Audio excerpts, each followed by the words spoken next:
예수님을 모신 배임에도 불구하고 갈릴리를 항해하는 그 배를 삼키려고 바람이 일고 풍랑이 일어났던 것처럼 우리들의 신앙생활에도 믿음을 흔들어서 영적 전진을 하지 못하도록 끊임없는 도전과 위기의 파도가 일어나는 것을 우리는 경험하게 되죠.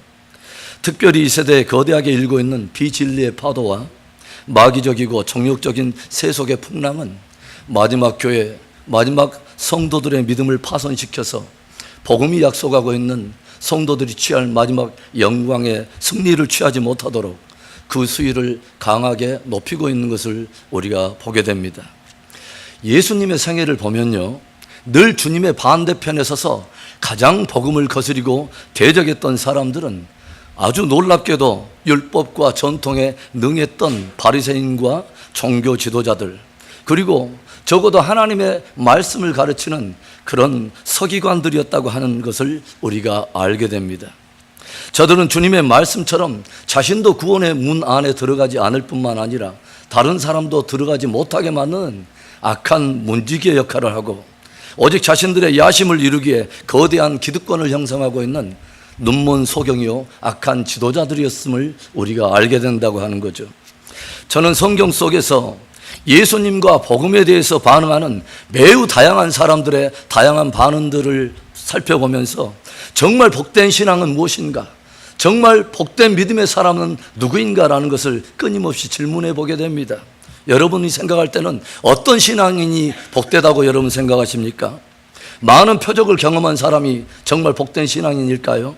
아니면 많은 능력과 다양한 은사를 가지고 있다면 그 사람이 좋은 신앙인일까요? 저는 정말 참되고 복된 신앙인은 예수 그리스도와 복음에 대해서 바르게 알고 바르게 믿는 사람이 가장 최고의 신앙인이라고 확신합니다. 오늘 본문에 등장하는 바리새인과 종교 지도자들을 보면 늘 삐딱선을 타고서 주님의 반대편에 서서 지금 누구와 함께 논쟁을 하고 누구를 대적하고 있으며 자신들의 처할 마지막 운명은 무엇인지 모르고 살아가는 정말 참으로 불쌍한 존재들인 것을 깨닫게 된다는 거죠. 오늘 본문 바로 앞에 기록된 사건이 무엇입니까? 귀신 들려서 앞을 보지 못하고 말 못하는 그런 사람을 고쳐주신 기적의 사건을 기록하고 있습니다. 그런데 이 기적이 일어나자마자 대부분의 자연스러운 사람들의 반응은 바로 이것이었습니다. 12장 23절에 무리가 다 놀라 이르되 이는 다윗의 자손이 아니냐 하니, 대부분의 무리들이 귀신 들려 앞을 보지 못하고 말 못하는 이 벙어리 된 사람을 주님이 고치시는 그 기적을 바라볼 때에 이 대부분의 사람들은 저가 다윗의 자손이 아니냐, 무슨 말입니까? 다윗의 그 위로 오시기로 한 바로 그 메시아가 아니냐, 그 구원자가 아니냐 하고 반응하더라고 하는 거죠. 그런데 그 동일한 기적의 사건에 대해서 종교 지도자들의 반응은 전혀 판이하게 달랐음을 우리가 보게 됩니다. 24절인데요. 바리새인들은 듣고 이르되 이가 귀신의 왕 바알세불을 힘입지 않고는 귀신을 쫓아내지 못하느니라 하거늘. 귀신 들려 눈 멀고 말 못하는 그 사람을 예수님께서 고치신 기적의 사건에 대해서 대부분의 무리들은 저가 다윗의 위로 오시는 메시아가 아니냐, 바로 구원자가 아니냐 라고 반응을 하는데, 동일한 그 사건에 대해서 종교 지도자들은 무엇이라고 말하냐면 저가 귀신의 왕인 바알세불의 힘을 힘입지 않고는 이런 일을 할 수가 없었다라고 비아냥거리며 조롱하는 것을 우리가 보게 된다고 하는 거죠. 얼마나 악하고 무서운 반응입니까? 진짜 사단에 속해서 앞을 보지 못하는 소경이 누구인가, 정말 사단에 속해서 말할 것을 말하지 못하는 벙어리 된 자가 누구인가를 깊이 한 번쯤 생각해 보게 된다고 하는 것입니다. 주님께서는 저들은 성령을 못 오가고 성령을 거스림으로써 이 세상뿐만 아니라 어느 세상에서도 결코 사함을 받지 못할 그런 운명을 자처하는 사람들이라고 정죄하고 계심을 우리가 알게 됩니다. 얼마나 무섭고 두려운 일입니까? 다시 한번 사도 바울이 에베소 교회와 성도들을 위해서 간절히 하나님께 간구했던 그 기도로 여러분을 축복하기는, 주 예수 그리스도의 하나님 영광의 아버지께서 저와 여러분에게 지혜와 계시의 영을 주사 하나님과 그의 아들 예수 그리스도를 깊이 아는 은혜가 있기를 축원합니다. 저와 여러분이 예수 그리스도를 알 뿐만 아니라 믿는 것과 아는 일이 하나가 되어서 그리스도의 장성한 분량으로 나아가는 큰 은혜가 있기를 다시 한번 주의 이름으로 축원합니다. 오늘 짧은 본문 속에서 주님은 우리의 믿음의 성도들이 눈빛을 흐리지 않고 계속 주목해야 되고 마음의 귀를 열어서 끊임없이 청종해야 될 신앙의 본질을 우리에게 도전해 오십니다. 진실로 참된 성도들에게 어떤 신앙의 표적이 있어야 할 것인가를 우리에게 도전하고 계신다는 거죠. 그러면 성도됨의 참된 표식은 무엇일까요? 첫째로는 순종이 있습니다. 순종이 성도의 참된 표적이 되는 것입니다. 바리새인과 종교 지도자들이 다시 예수님께 나와서 변론을 시작할 때 그들이 예수님께 무엇을 구한지 아십니까? 선생님이여, 우리에게 표적 보여주기를 원하나이다. 선생님, 당신이 우리들에게 보여줄 또 다른 표적 없어요? 색다른 표적, 새로운 표적 없어요? 라고 표적을 구하더라는 것이죠. 방금 전까지 귀신의 왕 바알세불을 힘입어서 귀신을 내어 쫓았다고 주님께 비아냥거렸던 주님을 향한 내면의 조롱과 비난과 참소를 감추고서 저들은 주님께 또 새로운 표적을 구하고 있는 악함을 드러내고 있다고 하는 거예요. 오늘 이 변론에 오기까지 예수님께서 저들 앞에서 보이신 표적이 얼마이간데 저들이 도대체 바라보기를 원하는, 저들이 원하는 표적의 끝은 과연 어디일까요? 중풍병자가 일어나고 문둥병자들이 치유를 받고 귀신 들린 자들에게서 귀신이 쫓겨나가고 죽은 자들이 살아나며 풍랑과 자연이 그의 권세 이름 아래 굴복하는 그 놀라운 그 표적, 그리고 방금 전에 귀신 들려서 앞 못 보고 말 못하는 그 버거리 된 자를 고치시는 그 기적에 이르기까지 예수님께서 저들 앞에서 행해오신 표적이 어느 정도이간데 저들의 강팍해된 마음, 굳은 마음은 도대체 무엇을 보기를 원한다는 말입니까? 표적은요, 절대로 표적 자체가 목적일 수가 없는 것입니다. 표적은 그 표적을 행하시는 이가 누구인가를 드러내는 정체성에 대한 목적이 있는 것입니다. 무리들은 그 예수님께서 행하신 그 표적에 대해서 이는 다윗의 자손이 아니냐, 이는 다윗의 그 후손으로 오시기로 한 바로 메시아가 아니냐, 그리스도가 아니냐라고 반응을 하고 있는데, 바리새인과 종교 지도자들은 그 표적들이 증거하고 있는 그분에 대해서는 전혀 깊이 생각하지 않고 마음의 독선과 교만과 시기와 정욕에 사로잡혀서 결코 믿지는 않으면서 계속해서 새로운 표적만 구하는 그러한 연약한 모습을 보여주고 있다고 하는 것이죠. 이때 저들 안에 있는 악한 마음을 간파하신 예수님께서 이런 말씀을 들려주십니다. 마태복음 12장 39절인데요. 예수님께서 대답하여 이르시되 악하고 음란한 세대가 표적을 구하나 선지자 요나의 표적밖에는 보일 표적이 없느니라. 예수님께서는 진실로 복음과 하나님의 나라에 대해서는 전혀 반응하지 않고 끊임없이 표적만을 구하는 그들을 악하다, 음란하다 말씀하시면서 아주 중요한 말씀을 던져주세요. 내가 너희에게 진짜 보여줄 표적 하나가 있는데 그것은 요나의 표적밖에 없다고 주님이 말씀하시는 것이죠. 그렇다면 주님께서 언급하고 계시는 저들이 정말 집중하고 봐야 될 요나의 표적이란 무엇을 말씀하시는 것일까요? 다음 절 40절인데요. 요나가 밤낮 사흘 동안 큰 물고기 뱃속에 있었던 것 같이 인자도 밤낮 사흘 동안 땅 속에 있으리라. 주님이 말씀하신 요나의 표적이 무엇입니까? 요나가 밤낮 사흘을 땅 속에 있었던 것처럼, 물고기 속에 있었던 것처럼 인자도 땅 속에 사흘 동안 묻혀있게 될 것이라고 하는 십자가의 대속의 죽음을 지금 주님은 말씀하시는 것이죠. 깊이 생각하십시오. 온 인류를 위해 이 땅에 오셔서 구속을 성취하실 메시아로서의 최대의 표적은 십자가에 있는 것입니다. 중풍병자를 살리고 죽은 자들을 살리고 풍랑을 잠재우고 더 엄청난 표적을 일으킨다 할지라도 십자가의 죽음이 없다면 결코 그는 이 땅에 구속자가 될 수 없으며 하나님의 아들일 수가 없으며 메시아가 될 수가 없다고 하는 것이죠. 여러분, 예수님이 진짜 하나님의 아들이요, 이 땅에서 온 인류를 구속하기 위한 메시아됨의 최고의 표적은 십자가인 것입니다. 그래서 우리 성도들도 정말 구해야 될, 정말 영원토록 형벌에 들어갈 우리들이 끊임없이 집중하고 우리가 끝까지 견고하게 붙들어야 할 것은 십자가의 복음인 것입니다. 병 고침 필요하죠. 문제 해결 필요하죠. 그런데 우리에게 진짜 필요한 본질적인 표적은 바로 십자가인 거예요. 왜냐하면 영원한 형벌받을 죄인을 구원하시는 하나님께로부터 오는 유일한 구원의 능력이 바로 십자가뿐이기 때문에 그렇습니다. 오늘 표적을 구하고 있는 종교인들에게 주님께서 들려주신 요나의 표적, 즉 십자가의 메시지 안에는 우리의 신앙을 도전하시는 깊은 메시지가 있어요. 무엇일까요? 순종이 표적이라는 것이죠. 순종이 표적이라는 것이죠. 십자가는 구속사를 성취하기 위한 하나님의 뜻 앞에 자신의 모든 것을 쳐서 벽종하시는 예수 그리스도의 순종의 극치를 보여주고 있는 것입니다. 얼마나 숭고한 도전입니까, 여러분? 주를 따르는 교회와 진짜 성도됨의 표식이 무엇입니까? 바로 순종에 있다고 하는 것이죠. 대단한 은사를 가졌다고, 대단한 능력을 가졌다고, 그것이 메시아됨의 표적이 될 수 없다고 하는 거죠. 대단한 어떤 실력을 가졌다고, 그것이 교회의 교회됨, 성도의 성도됨의 참된 표식은 아니라고 하는 것입니다. 마태복음 7장 21절부터 23절의 말씀에는 이런 존귀한 말씀들이 기록되어 있어요. 나더러 주여 주여 하는 자마다 다 천국에 들어갈 것이 아니요 다만 하늘에 계신 내 아버지의 뜻대로 행하는 자야 들어가리라. 그날에 많은 사람이 나더러 이르되 주여 주여 우리가 주의 이름으로 선지자 노릇하며 주의 이름으로 귀신을 쫓아내며 주의 이름으로 많은 권능을 행하지 아니하였나이까 하리니 그때 내가 그들에게 밝히 말하되 내가 너희를 도무지 알지 못하니 불법을 행하는 자들아 내게서 떠나가라 하리라. 하나님의 백성들, 천국 백성들이 어떻게 살아가야 할 것인가 하는 삶의 윤리를 지박해 놓은 산상수훈의 마지막 결론 부분에 주님이 내리신 결론의 말씀입니다. 무엇을 우리에게 도전하십니까? 주의 이름을 사용한다고, 주의 이름으로 선지자 노릇한다고, 그것이 참된 지도자, 참된 성도됨의 표식은 아니라고 하는 거죠.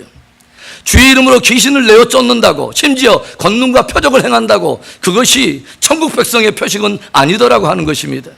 그러면 무엇이 참된 성도됨의 표적일까요? 하늘에 계신 내 아버지의 뜻대로 행하는 것, 순종이 바로 천국 백성의 참된 표식이 된다고 하는 것이죠.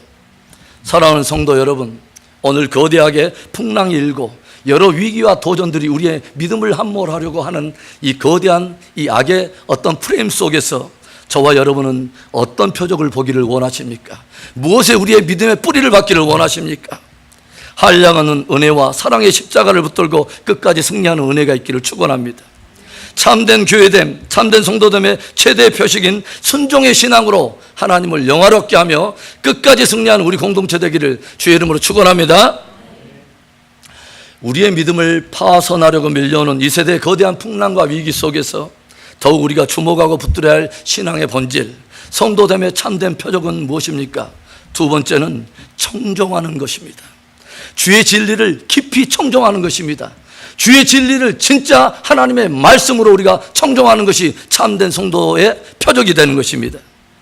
수많은 표적들은 경험했지만 그 표적이 무엇을 의미하는지, 표적 그 배후에 그 표적을 일으키는 이가 누구인지에는 전혀 관심이 없이 끊임없이 새로운 것, 끊임없이 다른 표적을 구하는 종교 지도자들에게 이제 주님은 저들이 잘 알고 있는 구약의 두 가지의 사건을 들으면서 저들을 책망하고 계시는 것을 우리가 보게 돼요. 41절의 말씀입니다. 심판 때 니느웨 사람들이 일어나 이 세대 사람을 정죄하리니 이는 그들이 요나의 전도를 듣고 회개하였음이거니와 요나보다 더 큰 이가 여기 있으며. 요나가 하나님의 명령을 받고 작정된 심판을 선포하려고 이방 땅 아수르 제국의 수도 니느웨로 하룻길을 행하며 복음을 전했다고 하는 것이죠. 그런데 그 작은 속국과도 같은 작은 나라 이스라엘에서 온 초라해 보이는 한 선지자가 던진 그 회개의 메시지에 거대한 이방 제국 그 아수르의 니느웨 사람들이 반응한 것을 보면 거의 충격적입니다. 요나서 3장 4절부터 9절의 말씀을 제가 한번 천천히 읽어보겠습니다. 요나가 그 성읍에 들어가서 하루 동안 다니며 외쳐 이르되 40일이 지나면 니느웨가 무너지리라 하였더니 니느웨 사람들이 하나님을 믿고 금식을 선포하고 높고 낮은 자를 막론하고 굵은 베옷을 입은지라. 그 일이 니느웨 왕에게 들림에 왕이 보좌에서 일어나 왕복을 벗고 굵은 베옷을 입고 제 위에 앉으니라. 왕과 그의 대신들이 조서를 내려 니느웨에 선포하여 이르되 사람이나 짐승이나 소떼나 양떼나 아무것도 입에 대지 말지니 곧 먹지도 말 것이요 물도 마시지 말 것이며 사람이든지 짐승이든지 다 굵은 베옷을 입을 것이요 힘써 하나님께 부르짖을 것이며 각기 악한 길과 손으로 행한 강포에서 떠날 것이라. 하나님이 뜻을 돌이키시고 그 진노를 그치사 우리가 멸망하지 않게 하시리라. 그렇지 않을 줄을 누가 알겠느냐 한지라. 요나가 하룻길을 행하면서 하나님의 작정된 심판을 선포했을 때 이를 들은 아수르 니느웨 도성의 사람들이 곧장 반응한 것이 어떤 반응이었냐면, 곧장 저들은 금식을 선포하고 높고 낮은 자를 막론하고 굵은 베옷을 입고 제 위에 앉았다고 하는 것이죠. 왜 그렇게 반응했을까요? 저들은 하나님을 향한 일말의 두려움을 가졌다고 하는 것이죠. 그리고 하나님 앞에 자기들이 처해 있는 지금 심판적인 운명을 그대로 받아들이고 하나님께 긍휼을 구하기 위해서 굵은 베옷을 입고 죄를 뒤집어 썼다고 하는 것입니다. 그런데 왕이 이 소식을 듣고서 왕은 또 어떻게 반응합니까? 보좌에서 일어나 왕복을 벗고 왕 역시 굵은 베옷을 입고 제 위에 앉았다는 것이죠. 얼마나 놀라운 일입니까, 여러분? 당대 거의 모든 나라를 다스렸던 대제국의 한 왕이 지극히 작아 보이는 석국과도 같은 이스라엘에서 온 한 선지자의 음성에 적어도 하나님의 이름을 걸고 있는 신적 권위를 인정하며 그 이름 아래 무릎을 꿇고 하나님께 긍휼을 구했다고 하는 것이 얼마나 놀랍고도 충격적인 반응입니까? 그리고 그 왕과 대신들이 온 나라에 심지어 사람과 짐승에게까지 무엇을 선포하냐면 물도 마시지 말고 먹지 말라고 금식을 선포해요. 성경 전체를 뒤져볼 때 이와 같이 짐승에 이르기까지 금식하며 하나님 앞에 국가적인 회개를 가졌던 그런 나라가 없었습니다. 그런 때가 없었어요. 제가 조용히 생각해 보니까 그때는 모든 짐승들이 거룩해 가지고 회개해 가지고 닭들이 막 우는데 다 목이 새 가지고 여러분 회개하세요. 꼭이요? 꼭이요? 다들 막 짐승들까지 거룩해져 가지고 하나님께서는 진실한 회개 앞에서 아수르의 모든 백성들을 용서하시고 진노에서 돌이키셨더라라고 기록하고 있습니다. 예수님께서는 저들이 잘 알고 있는 구약의 그 사건을 들어서 심판 때 그 니느웨 사람들이 일어나 이 세대의 사람들을 정죄하리라라는 말씀을 엄히 경고하고 계세요. 왜냐하면 이 세대가 요나보다 더 크신 이의 음성 앞에, 그 말씀 앞에 경종을 듣지 않고 경홀히 여겼기 때문이라는 것이죠. 여러분이요, 우리는 요나라고 하는 한 선지자가 적어도 하나님의 이름으로 와서 던지는 메시지를 듣고 하나님을 두려워하며 온 국가적으로 하나님께 회개하며 그의 긍휼을 구했습니다. 그런데 당신들은 적어도 요나보다 더 크신 이 심판을 집행하실 수 있는 심판주께서 이 땅에 오셔서 당신들에게 경고하는 그 복음, 적어도 그 수준이 믿어 영생을 얻게 되는, 영원토록 형벌에 처해질 자로 하여금 믿어 영생을 얻게 하는 놀라운 생명의 복음을 들려주시는데 당신들은 그 복음에 반응하지 않았단 말입니까? 수많은 표적으로 보여주시고 그의 입술로 친히 들려주신 말씀을 듣고도 도무지 그가 누구인지 당신들은 몰랐단 말입니까? 라고 이 세대의 사람들을 정죄하게 될 거라고 하는 것이죠. 예수님이 이제 저들이 알고 있는 또 하나의 다른 사건을 또 들려주셔요. 42절의 말씀, 심판 때 남방여왕이 일어나 이 세대 사람을 정죄하리니 이는 그가 솔로몬의 지혜로운 말을 들으려고 땅 끝에서 왔음이거니와 솔로몬보다 더 큰 이가 여기 있느니라. 하나님께 일천번제를 들은 후에 하나님께 지혜를 구했던 솔로몬이 하나님의 은혜로 말미암아 당대 모든 인생들의 위에 가장 뛰어난 지혜를 소유하게 됩니다. 성경은 그의 지혜는 참으로 놀라운 것이어서 모든 사방의 모든 사람들이 부러워하며 그 지혜를 들으려고 솔로몬을 찾아왔다고 성경이 기록하고 있어요. 그의 지혜가 적어도 잠언 3천을 말하고 시편 1005편을 지어가지고 이것을 노래할 뿐만 아니라 그가 논하는 그 입술의 지혜가 적어도 백양목으로부터 시작해서 담에 나는 우슬초에 이르기까지, 그리고 짐승과 기는 것과 나는 것과 물고기 모든 것들을 논하기 시작하는데 가히 걸어다니는 백과수준과 같은 탁월한 지혜를 드러내더라고 하는 것이죠. 그래서 그의 지혜가 얼마나 놀라운 것인가를 한번 점검해 보려고 남방 땅 스바의 여왕이 직접 모든 재물을 이끌고 예루살렘을 방문했다고 하는 것입니다. 그런데 모든 재화와 모든 보물을 이끌고 예루살렘을 방문하고 솔로몬을 만난 이 스바의 여왕이 거의 경탄에 맞지 않을 정도로 엄청난 지혜의 말을 듣게 되죠.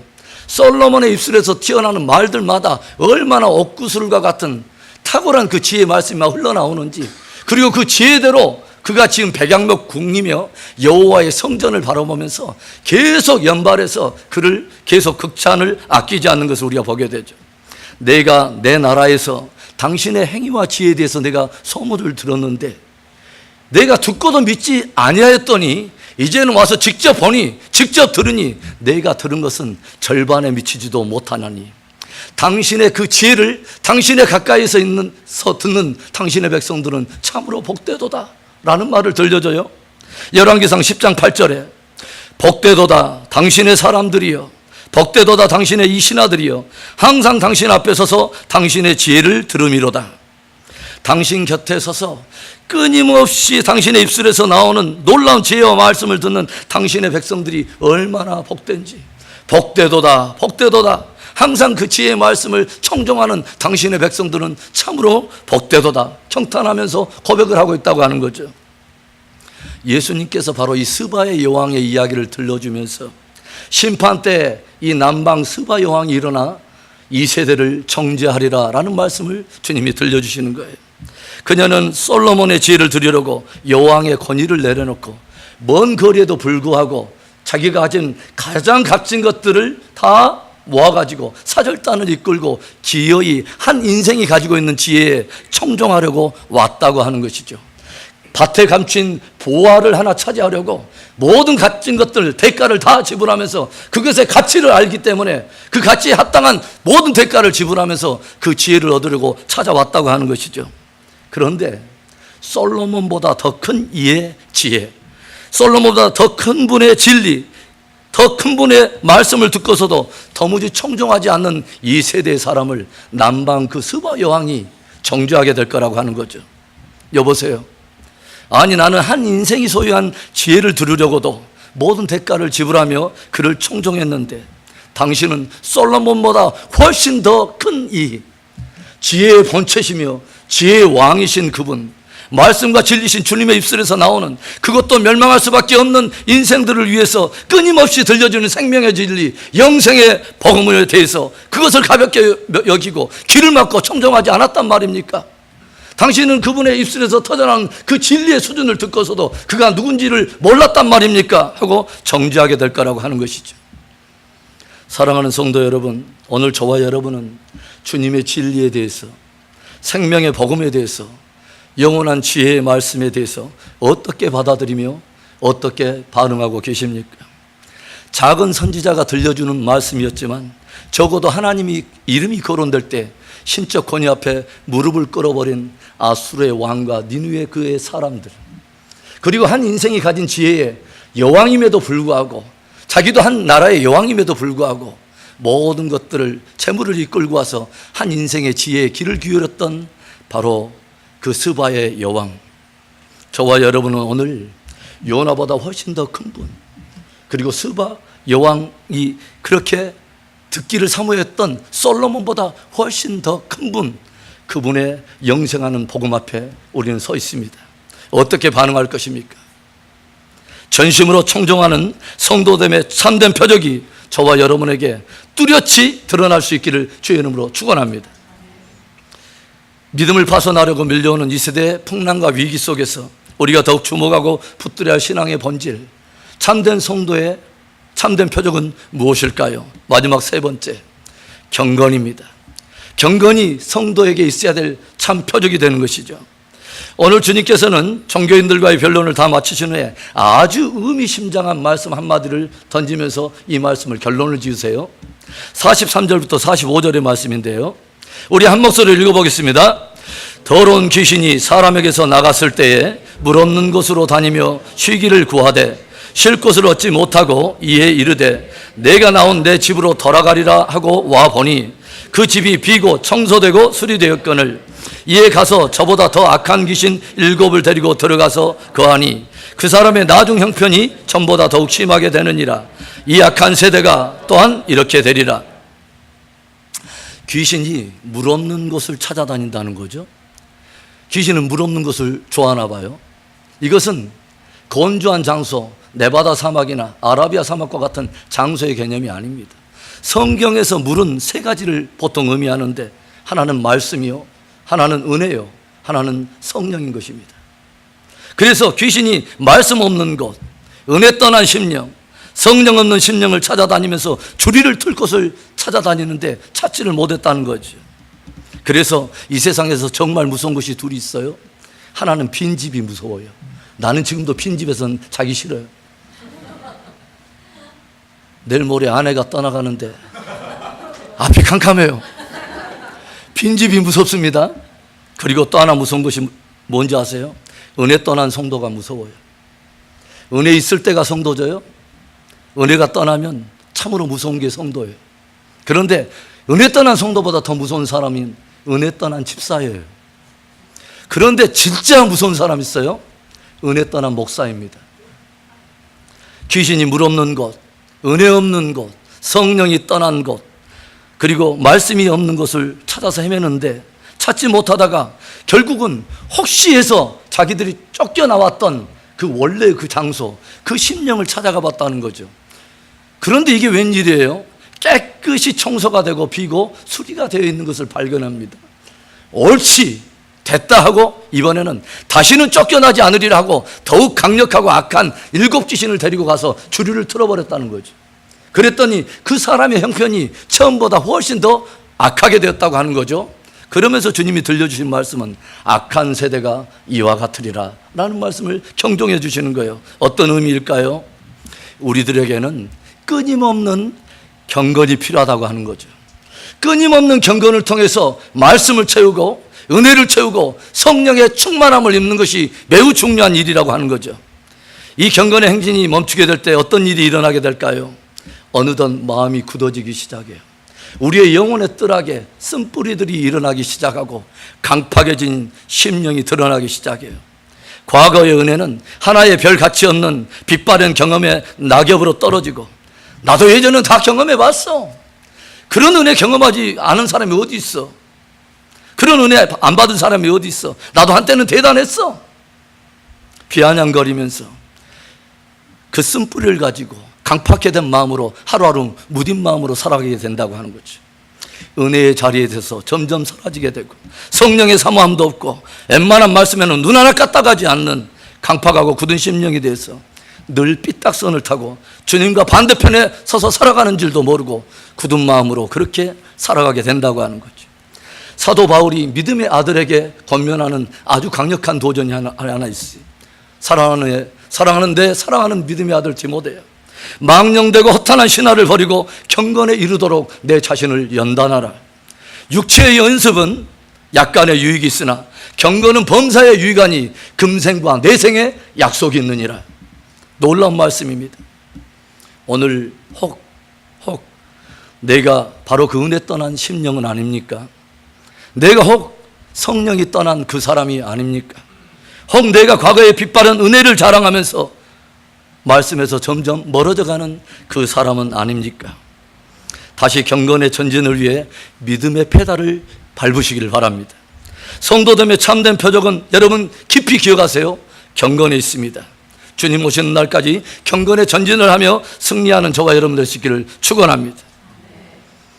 이번 한국에서도 제가 방문하면서도 느꼈지만 우리가 미국에서 하루하루를 살아가면서 더욱더 뼈저리게 그 영적 온도를 체감하고 있지만 이 세대는 분명히 주님이 말하는 악하고 음란한 세대임에 틀림이 없습니다.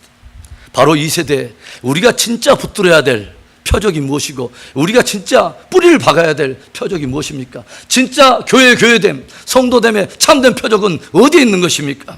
깊이 기억하십시오. 여러분, 순종이 표적입니다.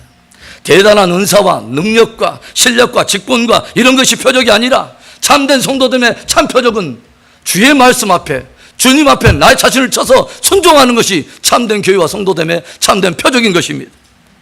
무엇이 표적입니까? 청종하는 것이 표적인 것입니다. 한 인생의 지혜도 모든 것을 동원해서 청종했던 그 스바의 여왕, 그리고 한 선지자의 음성 앞에 온 나라를 다스렸던 대제국의 왕과 모든 그 백성들이 함께 굴복하며 청종했던 그 니느웨 사람들, 저와 여러분은 요나보다 더 크신 이, 솔로몬보다 더 크신 이의 진리를 가지고 있습니다. 어떻게 반응할 것입니까? 참된 교회와 성도됨의 참된 표적은 진리 앞에 청종하는 것입니다. 그리고 무엇이 표적일까요? 경건입니다. 우리의 심령이 늘 은혜로 충만하도록, 성령으로 채워지도록, 말씀으로 채워지도록 진실한 성도들 안에는 경건의 행진이 있어야 되는 것입니다. 참으로 주님이 말씀하시는 그 악하고 음란한 세대가 거대하게 일어나고 있는 것을 바라보고 있는 저와 여러분 안에 다시 한번 참된 성도로서 순종의 표적, 청종의 표적, 경건의 표적으로 끝까지 승리하는 은혜가 있기를 주의 이름으로 축원합니다.